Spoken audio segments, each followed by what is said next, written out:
Nah, okey. Yang depan ni nampak tu makam syuhada. Yang depan ni dalam gate ni. Dalam kasong bawah tu. Nanti tu boleh turun, kita boleh tengok dekat-dekat lah sambil baca doa. Okey, dalam pagar tu ialah makam syuhada. Cuma nampak kat depan tu dia ada kecil batu depan tu. Itu makam 3 orang sahabat besar. Siapa dia? Hamzah radhiyallahu anhu, pakcik Nabi. Lepas tu Mus'ab bin Umair radhiyallahu anhu. Yang ketiga ialah Abdullah bin Jahsh. 3 sahabat besar. Di belakang dia tu ada 67 orang. Jadi semua syuhada Uhud ada 70 orang. Okey, sebenarnya 3 sahabat yang depan ni dia ada kisah-kisah tertentu. Cuma saya ringkaskan ke sini ialah tentang peperangan Uhud. Peperangan Uhud, tuan-tuan tahu kalau nampak suasana ni makam ni tak adalah masa peperangan Uhud. Daripada sini ke Madinah ada berapa kilo? Tuan boleh nampak tu, nampak tak? Kubah Masjid Nabawi. Nampak tak sini, nampak tu tegak tu? Lebih kurang 5 kilo. Lebih kurang 5 kilo, nampak tu? Okey, jadi ketika Nabi SAW bagi dapat tahu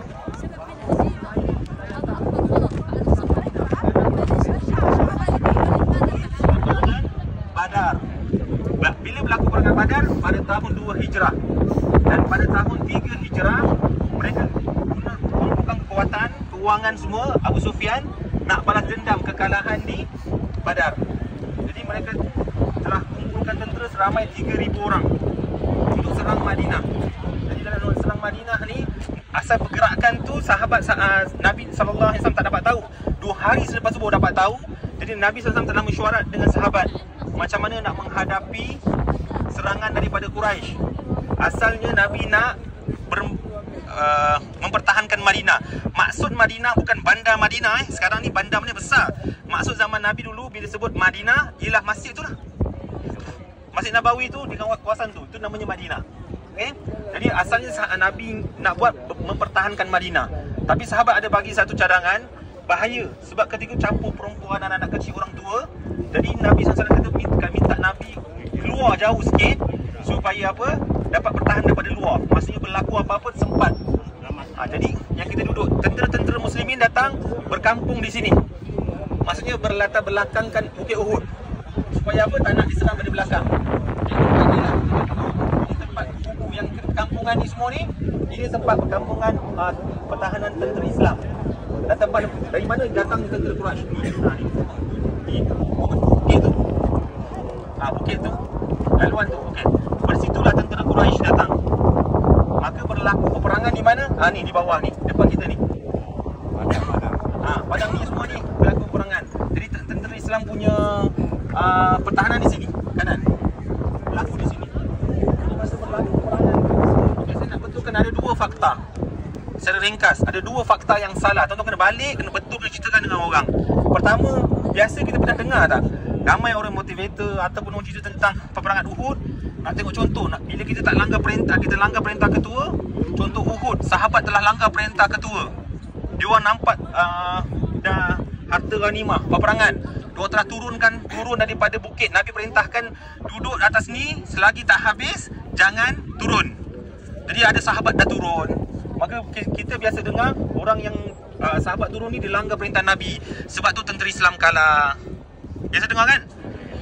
Sahabat dia turun kerana apa? Sebab nak sibuk kejar harta rampasan. Ini sana benda yang sangat salah.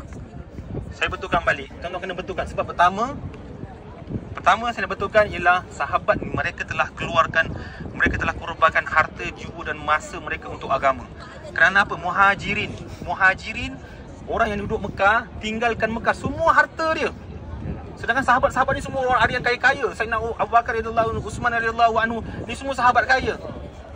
Mereka tinggalkan harta mereka, datang ke Madinah selai sepinggang. Alih-alih kita tuduh mereka kejarkan harta dunia. Okey, saya nak cerita secara ringkas. Salah seorang sahabat besar yang kat depan tu nama dia Mus'ab bin Umair. Saya kata dia ada 3 kan? Siapa ni Mus'ab bin Umair? Dah dengar tak cerita dia? Tak pernah dengar? Kalau saya sebut Siti Nurhalizah, semua dah dengar. Tuan-tuan kena tahu, ini dah idola kita. Kenapa kita datang kat sini? Sebab mereka inilah mereka yang telah berjaya. Yang Allah SWT, Tuhan pencipta alam, bagi mereka title radhiyallahu anhu. Tahu tak apa maksud radhiyallahu anhu? Allah telah redha pada mereka waktu mereka hidup. Dia macam sahabat ni, dia ada 124,000. Mereka ada 124,000. Yang belakang nama mereka ada RA, radhiyallahu anhu. Allah firman dalam Quran, radhiyallahu anhu wa radu'an zalika liman khasyiya rabbah. Yang bagi contoh Datuk Seri, Tan Sri, ini manusia bagi. Tapi sahabat ni dia dapat title radhiyallahu anhu. Selepas mereka tak ada lagi dapat. Kalau kita tengok nama-nama ulama, contoh Imam Bukhari, Imam Syafi'i, kita tengok belakang dia RA kan. Maksudnya apa? Rahmatullah alaihi. Maksudnya rahmatullah alaihi. Maksudnya kita doakan semoga Allah bagi rahmat pada ulama tu. Tapi sahabat ni 124,000 belakang dia RA radhiyallahu anhu. Apa maksud dia? Allah bagi redha, dah bagi tahu awal-awal dah. Allah redha pada mereka. Maksudnya mereka hidup. Sebab tu sahabat dia ada level dia. Contoh, yang paling daripada 124,000, dia ada level yang ke atas sikit dalam peperangan Hudaibiyah, 3,000 orang. Perjanjian Hudaibiyah, nanti kita cerita dekat Hudaibiyah nanti. Atas lagi level 3,000 ni 70 orang Uhud. Atas lagi 70 orang ni, atas lagi level dia ialah asyara mubasyara, 10 orang yang dijamin syurga. Tahu kan? 10 orang sahabat yang dijamin syurga. Atas 10 orang sahabat yang dijamin syurga, 4 orang khalifah ni. Dan yang paling tinggi Sayyidina Abu Bakar radhiyallahu anhu. Jadi salah seorang yang duduk tengah 3 orang tadi tu, nama dia ialah Mus'ab bin Umair. Tahu tak, kenal tak kita siapa Mus'ab bin Umair? Sebelum kita nak judge mereka kejuakan harta tu, bisa cerita. Lepas tu kita kena faham, Mus'ab bin Umair ini seorang pemuda yang paling kaya di Mekah sebelum masuk Islam. Mus'ab bin Umair, dia terlampau kaya sampai kalau dia lalu satu jalan, orang tahu minyak wangi Mus'ab bin Umair. Sebab apa? Dia pakai minyak wangi yang paling mahal di Mekah. Jadi orang tahu kalau Mus'ab bin Umair lalu tempat tu, orang cium bau tu, orang tahu ini lalu yang dah dilalu oleh Mus'ab bin Umair. Kami orang buat outfit kan, ni harga berapa, harga baju kan, OTD kan. Outfit Mus'ab bin Umair yang paling mahal di Mekah. Baju dia masa tu ialah 700 dinar. Kalikan dengan sekarang 100,000. Ramai TikTok dah buat kan, pakai baju berapa ribu macam itu lah. Masa tu lebih kurang 500,000 duit. Mus'ab bin Umair pemuda yang paling handsome, kaya dan paling hebat dekat Mekah. Bila dia terima Islam, dia terima hidayah, bapa dia ikat dia kat tiang, tak nak bagi masuk Islam. Maka dia tinggalkan, dia dapat lari, dia tinggalkan Mekah, hijrah ke Madinah. Nabi lantik dia sebagai duta orang Islam. Dia masuk Islam dan Nabi lantik dia jadi duta orang Islam. Dia merupakan mufti pertama Madinah. Sebelum Nabi sampai, Nabi sebelum hijrah, Mus'ab bin Umair dah datang dulu ke Madinah. Jadi Mus'ab bin Umair yang ajar penduduk-penduduk Madinah hukum hakam tentang agama Islam. Dan ketika berlaku peperangan Uhud, dia salah seorang syuhada yang meninggal. Ketika dia meninggal, tahu tak kita bahawa Nabi papah jenazah dia. Dan kenapa Nabi sedia menangis? Sebab apa? Dia tengok apa? Nak tutup jenazah Umair ni, kain dia yang dia pakai, nak bagi tahu betapa susahnya dia duduk Madinah. Dia seorang yang zuhud, yang sangat susah. Daripada seorang pemuda yang paling kaya, duduk kat Madinah seorang pemuda yang paling miskin. Hatta masa nak jenazah dia nak tutup kepala, kaki terbuka kain dia. Tutup kaki, kepala terbuka. Jadi Nabi kata tutup kepala dia, kain pakaian dia, tutup lepas tamar. Dan Nabi menangis mempapah dia punya jenazah dia. Sampai kata Sayyidina Umar radhiyallahu anhu, tidak ada pernah jenazah yang paling aku cemburui selain daripada jenazah Mus'ab bin Umair. Supaya Nabi turunkan sampai ke liang lahat. Sebab apa? Kalau boleh kata, biarlah jenazah tu ialah jenazah aku. Betapa Nabi nak tunjukkan seorang pemuda yang paling kaya tinggalkan keduniaan, alih-alih kita cerita sahabat dia lari nak kejar ke dunia. Masuk akal ke tak? Tak, jadi kena betulkan. Kenapa jadi macam itu?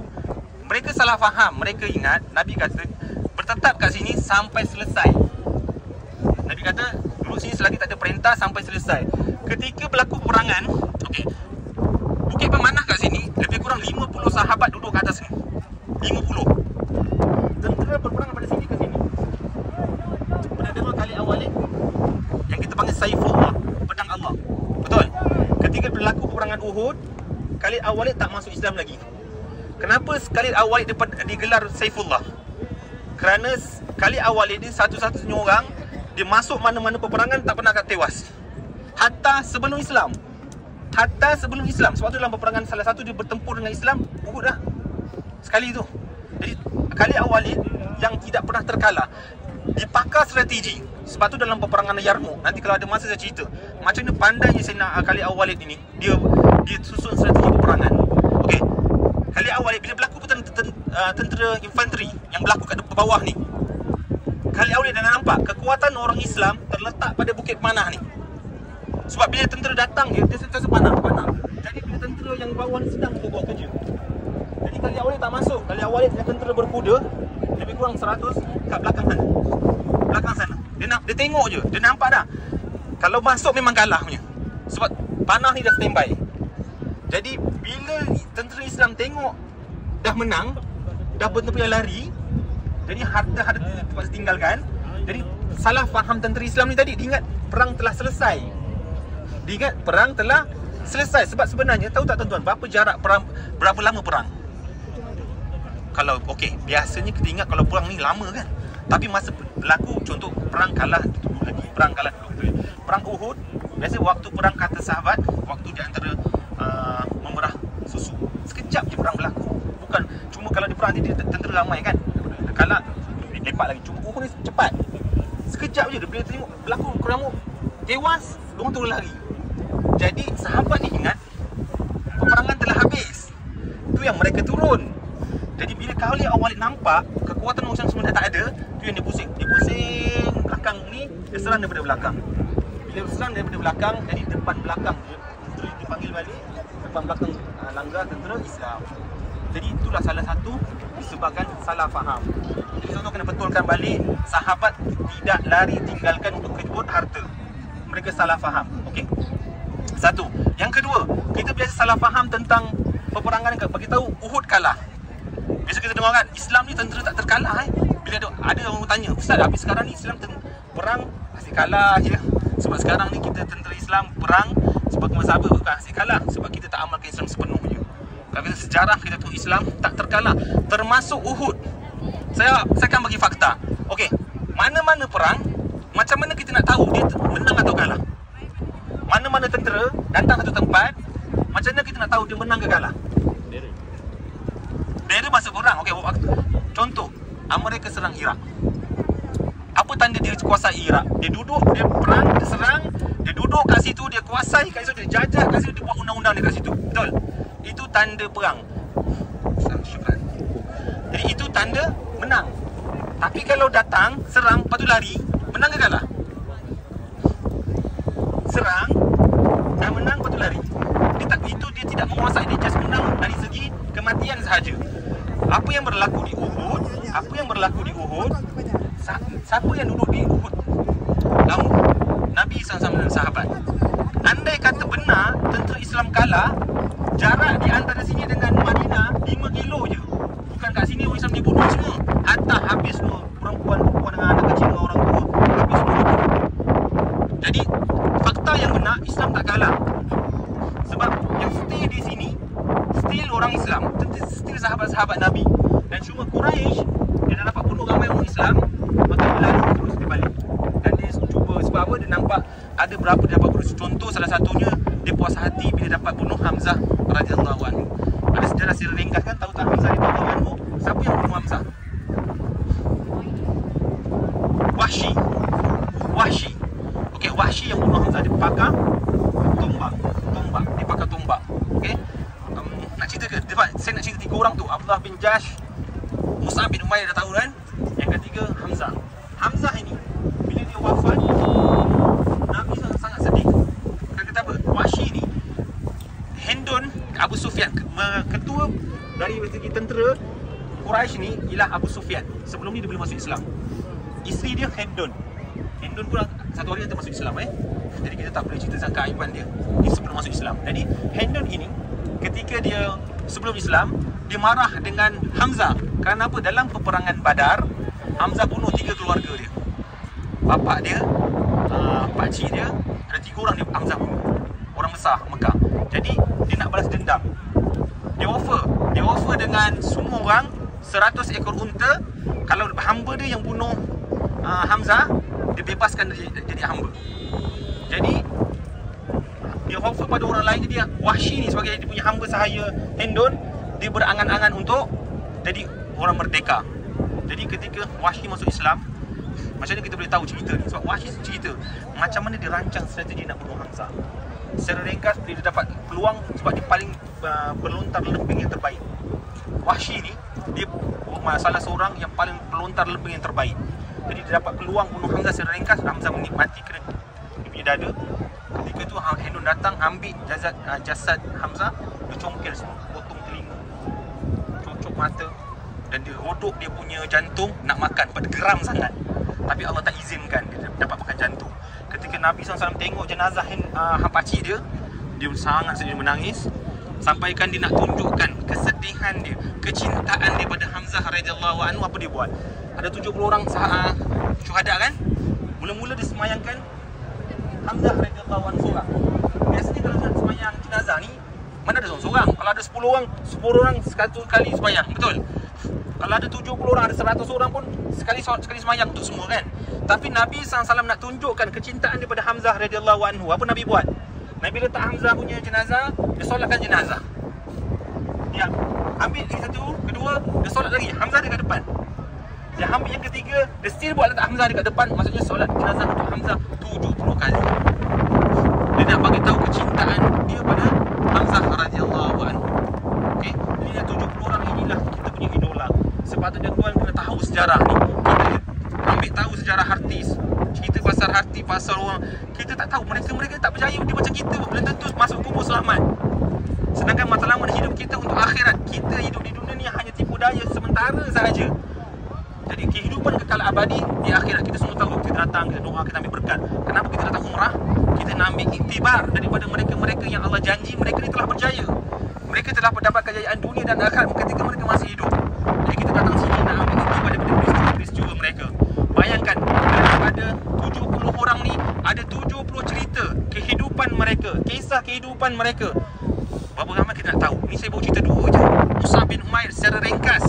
Ada satu lagi cerita kisah, ialah Ammar bin Jamuh. Dah dengar tak nama ni? Semua tak pernah dengar, kan jadi pelik lah. Tak pernah dengar nama Ammar bin Jamuh? Salah satu peristiwa lagi je dah antara 70 orang yang nama. Secara ringkas, Ammar bin Jamuh. Ammar bin Jamuh ini selalu sahabat yang kodong. Kaki dia tempang. Dah cerita tadi kan, Ammar bin Jamuh. Okay, Ammar bin Jamuh ni salah seorang tentera yang dia nak pergi perang, sampai jumpa Nabi, Nabi tak kasih. Kamu ni cacat, cedera, tak payah pergi. Apa boleh buat? Balik dah. Sampai kat rumah, balik. Isteri dia apa? Perli dia. Alah, ini sengaja je. Tak nak pegang. Sengaja penakut dia cakap. Sengaja. Sebab kenapa isteri dia buat macam itu? Bukan kerana tak sayang suami. Sebab orang dulu, perempuan-perempuan Muslimah merupakan satu kebanggaan bagi mereka apabila suami dan anak-anak mereka mati untuk agama Islam. Mereka cukup bangga kalau anak-anak mereka, suami mereka mati untuk agama Allah. Sebab mereka tahu orang yang syahid ini, apa janji Allah? Syurga tak apa lagi. Orang yang syahid ni tak mati. Kan Nabi kata Allah kita dalam Quran, adakah kamu sangka orang-orang yang syahid ni mati? Tak. Allah kata mereka hidup kan. Allah akan datang ambil roh dia, dia duduk di syurga. Jadi orang-orang yang jangan kamu menyangka orang yang syahid ini mati. Satu. Yang kedua, orang yang syahid ini dia boleh dapat selamatkan 70 orang ahli keluarga dia yang dah confirm masuk neraka, boleh tarik masuk syurga. Jadi satu kebanggaan kita hari ini, kita rasa bangga kalau kita tengok anak belajar jokes. Satu kebanggaan untuk kita. Apa kan anak kalau ini ada bakat yang besar, kita rasa bangga untuk kita. Sedangkan itu tidak menjamin kita masuk dalam nanti. Mereka nampak apa sahaja yang menjamin anak-anak yang dapat selamatkan daripada siksa kubur, ini semua sahabat-sahabat akan buat. Salah satunya orang yang hafiz Quran. Tahu tak kita orang yang hafiz Quran boleh selamatkan 10 orang. Maksudnya kita kena letak paling kurang satu keluarga, dalam satu keluarga besar ada seorang hafal Quran. Lagi baik ada seorang yang syahid dalam perjalanan untuk agama Allah. Sebab apa? Nak selamatkan kita kat sana nanti. Jadi mereka ini idolanya, kita kena tahu. Kalau bagus balik nanti cari buku Hayatus Sahabah. Nama buku dia Hayatus Sahabah. Bukan 70 orang ni, misalnya ringkas. Kita nampak macam mana kehidupan sahabat-sahabat Nabi yang dijamin, yang Nabi kata sahabat-sahabat ini seperti bintang-bintang di langit. Andai kata kita ikut seorang je daripada 124,000, kita ikut seorang je, kita akan selamat, kita akan berjaya dunia akhirat. Kita ikut sahabat. Apatah lagi kalau kita dapat ikut semua sahabat ni, lagi hebat. Dapat seorang je. Jadi kita jangan pernah mencerca, jangan pernah menghina. Nabi kata barang siapa yang hina sahabat aku, nanti menghina diriku. Jadi kita sepatutnya jangan salah faham. Ramai orang selalu ingat Uhud Islam kalah, Uhud sahabat-sahabat ni langgar perintah Nabi, Uhud sahabat telah kejar dunia. Cuba kita kenangkan balik cerita saya tadi. Salah seorangnya tadi ialah Mus'ab bin Umair, yang seorang budak yang paling kaya lah. Dia takkanlah dia nak kejarkan harta tu. Kena betulkan balik fakta ni. Dan Islam tak kalah pun. Cuma Islam masih still lagi duduk di sini. Dan kita betulkan balik kefahaman kita tentang sahabat-sahabat. Boleh? Mereka inilah sepatutnya idola kita. Mereka inilah sepatutnya kita kena contoh kehidupan mereka, supaya Allah redha. Macam mana Allah redha mereka, Allah redha kita dan keluarga kita, insya-Allah. Boleh? Okey, moga-moga apa ini dapat manfaat, ada yang baik, tuan-tuan dapat ambil iktibar. Buruk mungkin salah silap saya sendiri. Tolong nanti kat situ kalau ada orang tu jangan angkat tangan macam biasa. Kalau tak ada orang boleh angkat tangan. Dia ada orang kat situ juga kadang-kadang dia bangga angkat tangan sebab mereka ingat kita nak minta dengan kubur. Ada memang orang-orang luar dia mereka datang situ doa, dia pergi minta dengan kubur. Haram memang kita pun tahu, kita pun mana ada minta dengan kubur. Kan? Moga kita pun tak kita, keluarga kita, anak cucu kita syahid macam mereka-mereka. Okey? Kita pasal niat. Ibu pasal niat kalau boleh lahirkan anak untuk korbankan untuk agama Allah.